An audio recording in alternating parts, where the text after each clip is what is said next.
Welcome back to the TV Pilot Graveyard, the series where we unearth the pilot episodes that never quite made it to our screens. Today we're diving into the chaotic world of the flat-share sitcom, from mismatched personalities crammed into questionable living arrangements to the endless saga of who's doing the dishes. This subgenre has been a fertile ground for comedy and, as you'll see, a surprisingly large number of rejected ideas. Get ready to meet the aspiring actors, the struggling artists and the perpetually unemployed who almost became your favourite roommates but instead ended up in the TV Pilot Graveyard.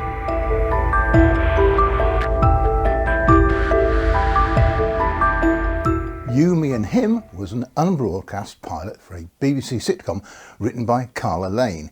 It's not any of these similar sounding series. Me, You and Him, starring Nick Hancock, Steve Punt and Hugh Dennis, or Him and Her, starring Russell Tovey, Sarah Salami and Joe Wilkinson, or You, Me and Him, starring Faye Marsay, David Tennant and Sarah Parrish. This pilot featured Michael Angelis reprising his role as Lucian from The Liverbirds, who was last seen in the final episode of the original run of the series on the 5th of January 1979. The working title was Lucian and it was recorded on the 8th of August 1979. It's rare for a sitcom spin-off to be successfully. Probably the best known are George and Mildred and Robin's Nest, which were both spin-offs from Man About the House. Johnny Spates' Till Death Us Do Part did have two successful spin-offs, but Till Death, a short-lived ITV version, and In Sickness and in Health were really just continuations of the original series. There is a partial synopsis which reads, his new flatmates are Conrad, who keeps a pet macaw, and Glyn, a poet and painter from the Welsh countryside.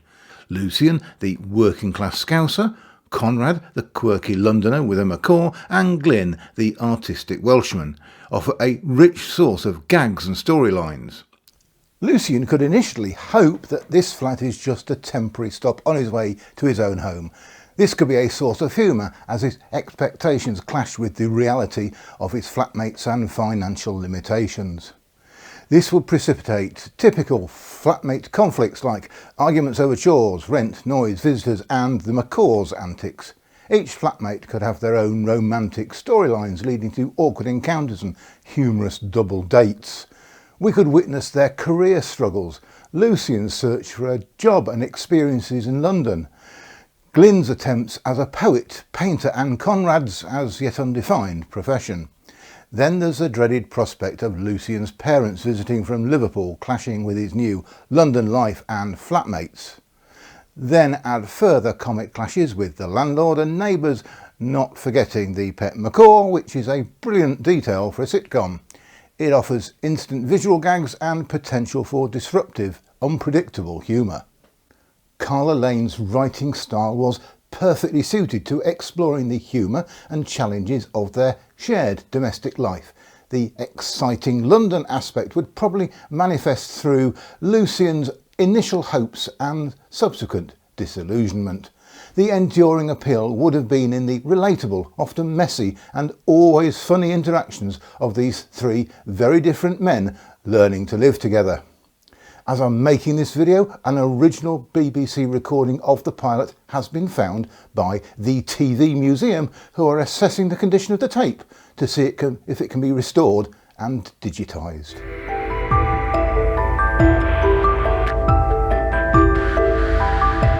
Our next flat share comedy dynamic is provided by Hibbert and Long. It also owes something to the Liverbirds. The Mirror newspaper reported that ITV is making a new female-led sitcom which aims to be a modern answer to The Liverbirds. The show, Hibbert and Long, will feature two girls sharing a flat and fighting over men, just like the BBC's 70s hit.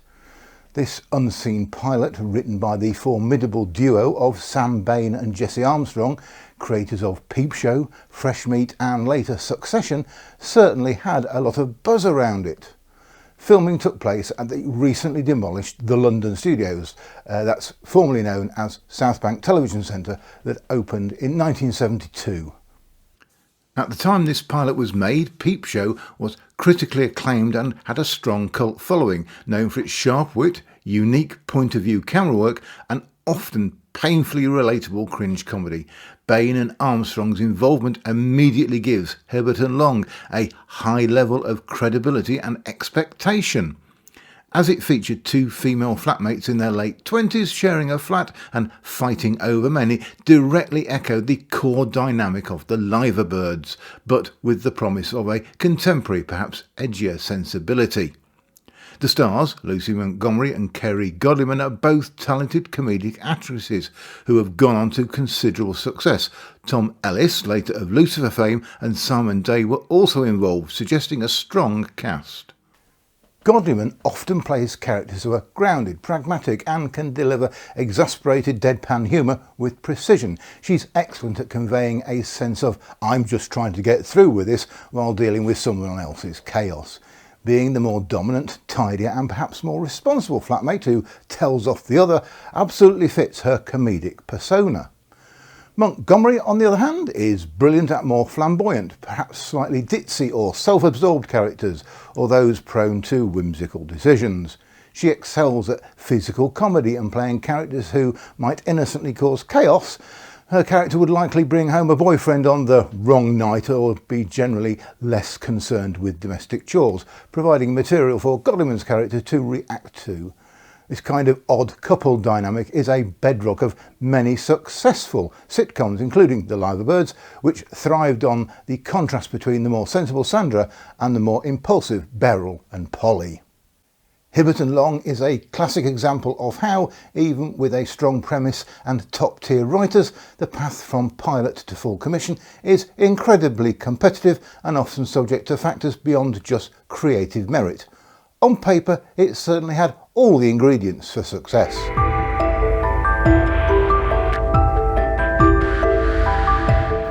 In August 2011, BBC Three announced several new series to be screened by the channel, principally due to the new BBC Three controller, Zy Bennett, deciding the channel output needed a shake-up. Speaking at the Edinburgh International Television Festival, he revealed that former Doctor Who sidekick Billie Piper had been cast in her first comedy called Tom and Jenny. He said, "It'll be quite raucous, a little like a live-action cartoon, and has lots of effects in it such as slow-mo and bullet time." Well, Tom and Jenny sounds like a pressure cooker of comedic potential, a feuding couple forced to cohabitate post-breakup, with Zy Bennett hyping it as raucous, like a live-action cartoon. That's a very specific and intriguing tone. So what could we expect? What other shows have we seen to compare its potential to? It could have the essence of Channel 4's Peep Show, which is a masterclass of cringe comedy and captures the awkwardness of cohabitation. While Peep Show uses a unique point of view style, the core dynamic of two people who loathe each other but are forced to live together due to financial or practical constraints is very similar. The internal monologues and the way everyday situations escalate into hilarious disasters would also be a strong influence. Another Channel 4 show that nails the live-action cartoon vibe with its visual gags, heightened reality and pop culture references is Spaced. Spaced also features flatmates, pretending to be a couple for rental reasons, who are friends but constantly at odds, leading to surreal and over-the-top situations. The slow-mo and bullet time description for Tom and Jenny compares to the editing and visual style of Spaced that often mimics films and superhero comic books. It can't have escaped your notice that the character names are so similar to the cat and mouse cartoon duo Tom and Jerry that were perpetually involved in escalating battles for dominance. Given the premise and the live-action cartoon description, day-to-day life could be punctuated by booby traps, dividing lines and escalating pranks. This could be counterpointed by a battle of politeness that quickly descends into outright hostility, then each one trying to outdo the other with faux courtesy. The key to a show like this would be balancing the raucous energy with genuine character development and relatable relationship dynamics. Even amidst the cartoonish violence and heightened reality, the audience would need to believe that Tom and Jenny, regardless of their animosity, had a connection that keeps them tethered to this shared space. Despite the intentions of BBC Three controller Zy Bennett, it seems somehow the pilot didn't even warrant the promised screening, let alone a full series.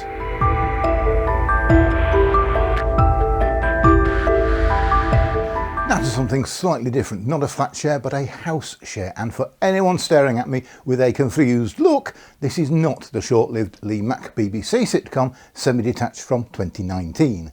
In April 2014, ITV announced that Ralph Little and Stephen Tompkinson would star opposite IT Crowd actress Catherine Parkinson, who had signed up to a new ITV sitcom pilot. They were described as mature adult housemates who were hoping to have achieved more in life by this time in their lives. The group are either single, divorced or separated and are forced to live in a halfway house together despite not having anything in common.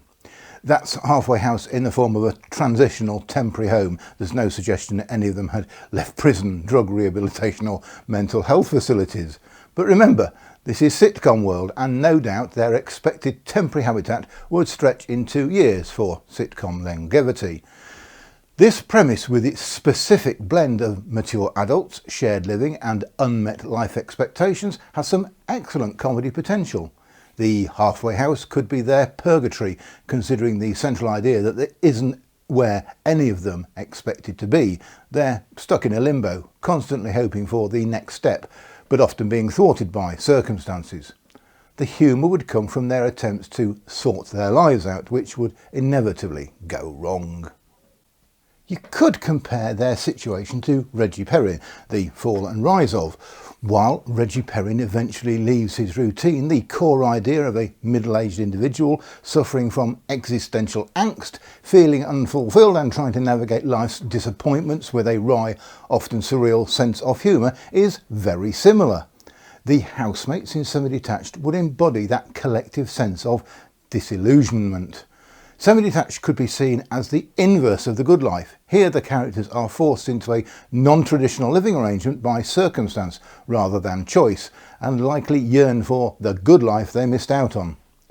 The humour would come from their attempts to re-establish a sense of normal, comfortable living within this involuntary shared space. Semi-Detached sounded like it had the perfect setup for a charming, relatable and genuinely funny series. Especially with such a strong cast, it's a shame it didn't get to run, as it taps into very common adult anxieties about life not turning out as planned and finding unexpected connections in unforeseen circumstances.